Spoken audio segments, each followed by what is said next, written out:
Hola amigos, esta historia o este vídeo está dedicado a todos aquellos que son fans de la ciencia ficción como yo, que me encanta, y al mismo tiempo también aúna un elemento de mucha actualidad que es el racismo.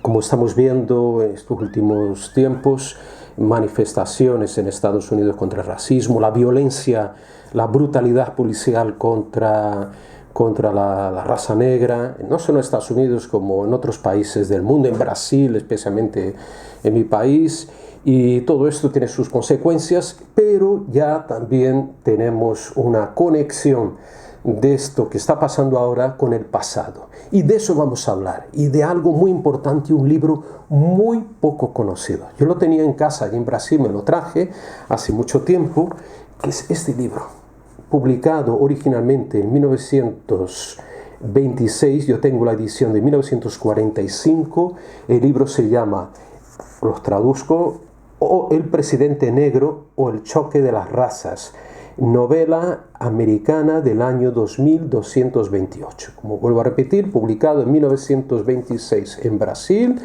y después se reeditó en 1945 y una última reedición hace poco tiempo.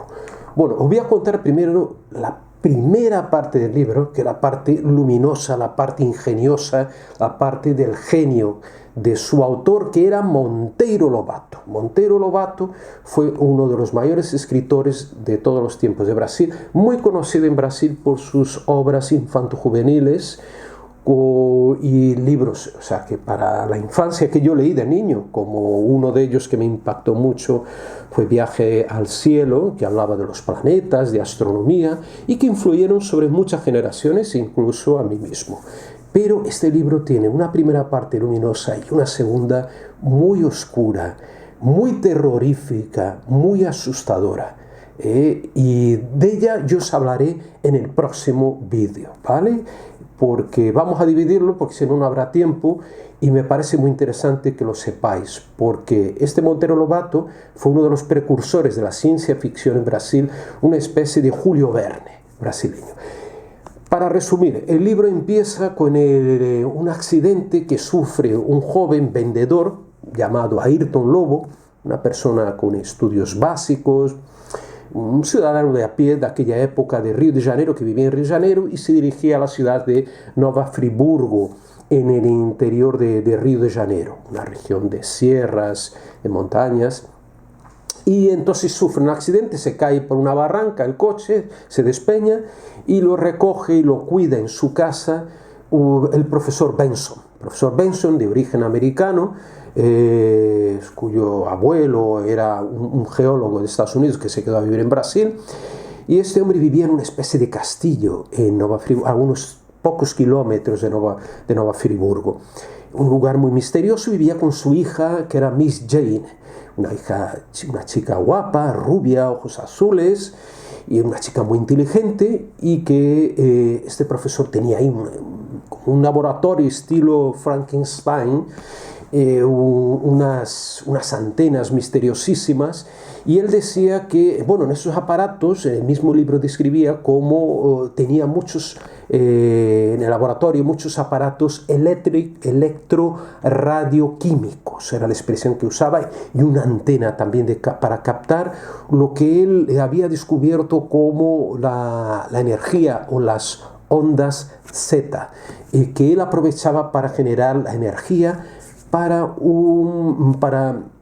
mover, para poder generar esa energía para un aparato misterioso de cuya existencia él revelaría a este joven vendedor, a Ayrton Lobo, del cual se había encariñado, y le dijo: mira, Ayrton, le dice el profesor Benson, te voy a contar algo, pero tú lo mantienes en secreto porque es una historia que a lo mejor yo no duro mucho tiempo, yo estoy enfermo y tal, pero necesito contártelo. Y este aparato, uno de ellos se llama cronizador. Y este aparato sirve para, es como un reloj, tiene una manija, y en esa manija yo puedo poner el tiempo en el futuro.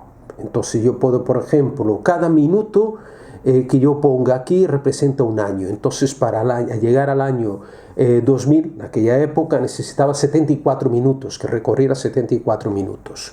El máximo de tiempo, o sea, en el futuro que podía alcanzar este aparato, el cronizador, era llegar hasta el año 3527. Ese era el año, digamos, máximo, ¿no?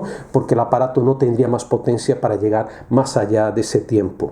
Curiosamente, cuando se ponía en marcha este cronizador, producía un sonido, una especie de zumbido misterioso, que el profesor Benson lo comparaba con el sonido de las esferas de los antiguos griegos, ese sonido elaborado a partir de conceptos matemáticos. Bueno, a este aparato, al cronizador, estaba conectado otro, llamado en portugués porviroscopio, en castellano podemos traducirlo como porveniroscopio, porque podía ver el porvenir. Y era un globo, una esfera cristalina dentro de la cual se proyectaban imágenes del futuro.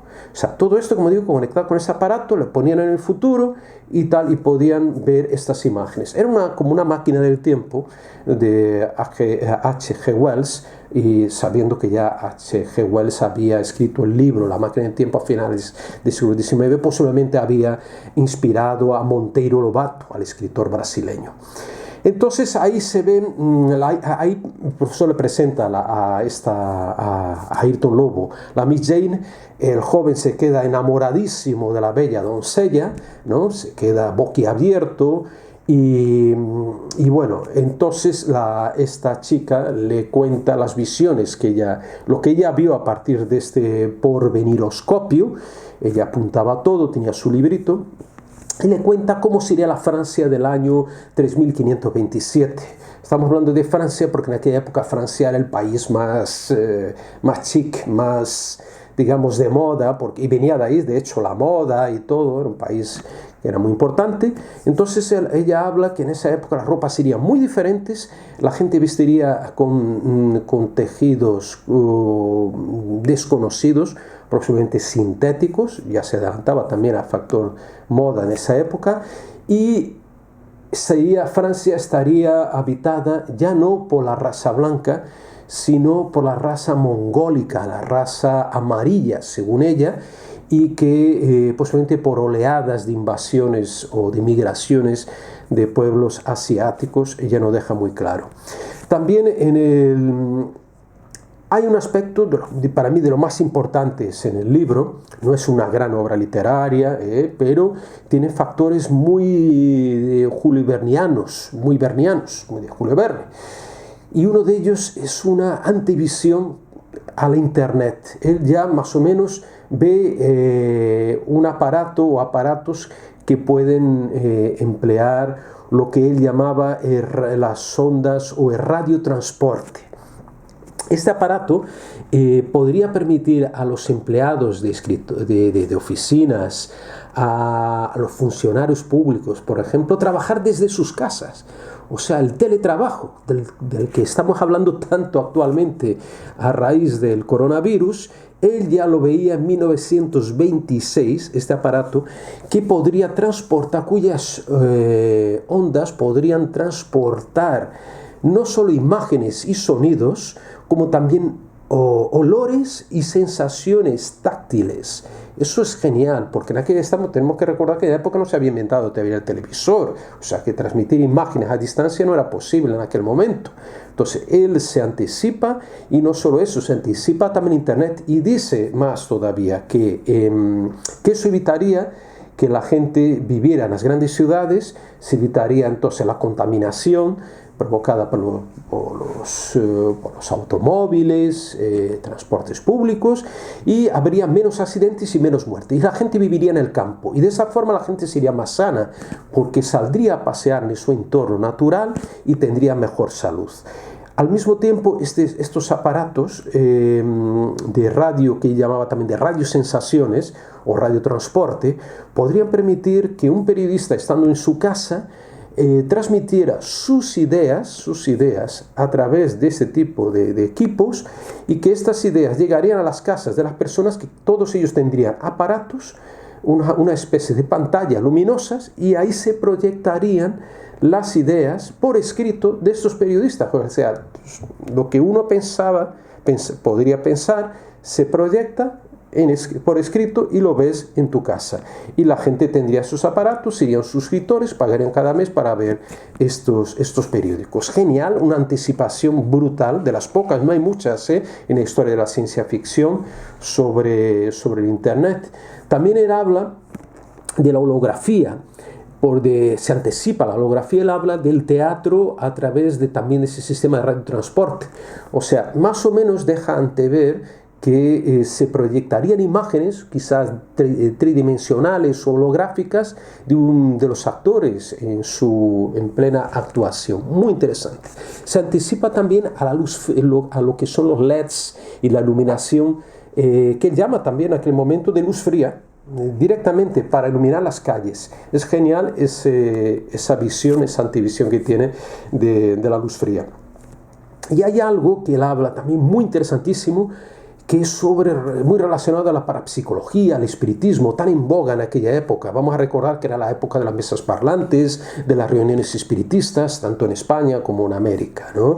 Entonces, Monteiro Lobato habla de la Psycho Corporation de Detroit, o sea, la corporación psíquica de Detroit en Estados Unidos, que tenía él llama una estación central donde acudían los espíritus para poder comunicarse con los vivos, para llamar a los vivos. Es muy interesante, a través de un sistema que él llamaba metapsicotrónica. Era una máquina que se adelantó también a lo que hoy ya conocemos como transcomunicación instrumental, creada muchos años después en países nórdicos, que son máquinas capaces de ver imágenes de los espíritus, supuestamente, e incluso captar su voz. Eso ya se había adelantado, a pesar que ya anteriormente Marconi y el inventor de la radio, y Thomas Edison, el padre también de un montón de invenciones, entre ellos de la bombilla eléctrica, habían creado también o habían intentado desarrollar máquinas para comunicarse con los muertos. Interesantísimo. Finalmente hay algo que me pareció extraordinario, también se adelanta, bueno, todavía no ocurre, pero no sabemos si eso va a ocurrir. Él habla de intervenciones quirúrgicas para el desdoblamiento del hombre. Atención, desdoblamiento del hombre, que eran intervenciones en el cerebro, en que a partir de las cuales podría permitir que cada ojo nuestro pudiera observar cosas de forma independiente. Por ejemplo, puedo leer ahora mismo un periódico y con el otro ojo ver la televisión y poder interpretar esas dos cosas al mismo tiempo sin confusión mental. Otra cosa, con el oído podría escuchar una música, por ejemplo, clásica, y con el otro escuchar las noticias de la radio o de la televisión y poder interpretarlas. Pero parece que algunas de esas operaciones no eran bien sucedidas y acababan generando problemas en estas personas. Esto recuerda mucho lo que está haciendo Elon Musk, del cual hemos hablado en un vídeo anterior, sobre su proyecto de naves espaciales a través de SpaceX. Y Elon Musk tiene una empresa que se llama Neuralink, una empresa que despierta muchas esperanzas y temores también, porque su filosofía es tratar de conectar el cerebro humano con máquinas a través de chips, de microchips implantados en el cerebro, algo que despierta, como digo, mucha controversia. Monteiro Lobato, en este libro, El presidente negro, el choque de las razas, nos habla también del teatro onírico, el teatro de los sueños, que es un proceso de proyectar sobre una tela, una pantalla, mejor dicho, nuestros sueños. Algo extraordinario que ya se está incluso intentando elaborar también. Hay otra cosa del futuro de Brasil que trata en esta obra, que es cómo será el Brasil del año 2228. Habla que Brasil estará dividido en dos grandes territorios o naciones, una que llama la Gran República de Paraná, donde los estados de la cuenca del río Paraná de Brasil se unirían a Uruguay, Argentina y Paraguay, creando la Gran República de Paraná, una república mucho más racialmente blanca o casi blanca y muy industrializada y muy centralizadora. Por su turno existiría el otro sector del norte de Brasil que abarca la Amazonía y el nordeste, que él llama el territorio del Valle de la Amazonía, donde habitarían los indígenas y los negros, y que serían mucho más atrasados que el sur. De eso hablaremos ya en la segunda parte, sobre este concepto, digamos, este preconcepto que tenía. Finalmente, él habla también de que había un proyecto en Estados Unidos de enviar a 100 millones de personas de raza negra a la Amazonía, pero que no fue llevado adelante, el proyecto no cuajó. Y finalmente él habla también de la mujer del futuro, porque se anticipa las cuestiones feministas. Él habla que el feminismo triunfará en aquel futuro, siendo que en aquel momento en Brasil, en 1926, las mujeres ni siquiera podían votar, algo que harían solo, no tenían poder de voto político, solo podrían hacerlo a partir ya después de la Segunda Guerra Mundial, y que los hijos no pertenecerían más a los hombres, y sino a las mujeres. Interesante. Otra cosa que anticipa él en ese futuro es que en Estados Unidos las elecciones serían hechas también, que el elector no iría más a urnas, sino que desde su casa, y a partir de aquel sistema de radiocomunicación o radiotransporte, como llamaba él, las personas podían emitir su voto, que llegaría a una estación central en Washington, y de ahí eran, digamos, procesadas casi inmediatamente, ¿no? Para obtener resultados.